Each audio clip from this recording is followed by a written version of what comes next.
Did the biblical Moses use Stargates?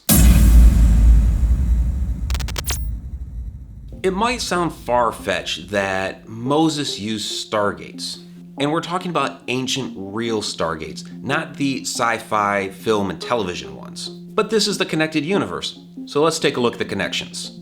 Just recently, archaeologists have deciphered inscriptions from an old Egyptian turquoise mine in the Sinai Peninsula, which appears to talk about Moses. One inscription says in ancient Hebrew, "This is from Moses," and the other one says, "A saying of Moses." The age of these inscriptions date back to the reign of the Egyptian king Aminahhat III around 1800 BC. What do these inscriptions have to do with Stargates? It has to do with the fact that they were found in the turquoise mines. In the Temple of Seti at Abydos, we have so far found 5 Stargate chambers. And for 2 of them, the antechamber just outside of them is known as the Hall of Ptah Soker. Within this hall, we find ancient reliefs describing the ingestion of monatomic white gold cakes from turquoise land in the Sinai area just before entering the Stargate chambers. Here's a clip from our Stargates of Ancient Egypt tour, in which our tour guide and owner of Saba Tours, Mohammed Ibrahim, shows us the inscriptions and how for many years these white gold cakes were actually misnamed mufkuts. Mufkuts actually means turquoise. This is what we call it, the mufkut. As I told you earlier, I never deny any story 100%, even if I am not convinced. And suddenly I realized the writings under that word here. So you can see again, this is the symbol called mufkut. This symbol is called shait. Hijjat shait, white cake. They say that they eat the white gold to have these powers like nethers. So it could be white cake. It's only a different way to call it. The mufkut's still wrong. Didn't you say mufkut is turquoise? Turquoise. Yeah. So for sure it's turquoise, but I know why it is called mufkut now. Because most of the white shahid or the white powder was found in Mufkut land in Sinai. Okay. In the turquoise land. That's why it got this name. So that's where it's from. Yes, okay. Exactly. So, that connects our Stargate chambers to the turquoise mines in Sinai where the inscriptions of Moses were found. It's also ironic that at Abydos we find imagery of Ramses II using a snake staff. And while the pharaoh that Moses dealt with is never mentioned by name in the Bible, we have Hollywood to thank for attributing it to Ramses. Ramses did put his name on and take credit for everything. There's also another connection that we can make with these inscriptions of Moses and Stargates. The fact these inscriptions were made during the reign of King Aminahhat III is significant because Aminahhat III was the son of Senusret III, our first known Stargate king of the Middle Kingdom, and they co-ruled together for 20 years. At Karnak during our tour, Mohammed shows us a Stargate of Senusret III and describes to us the authority needed to activate it. Come out or go in.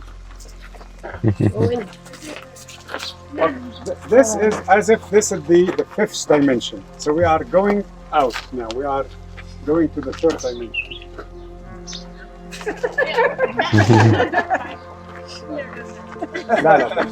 This one. There it is.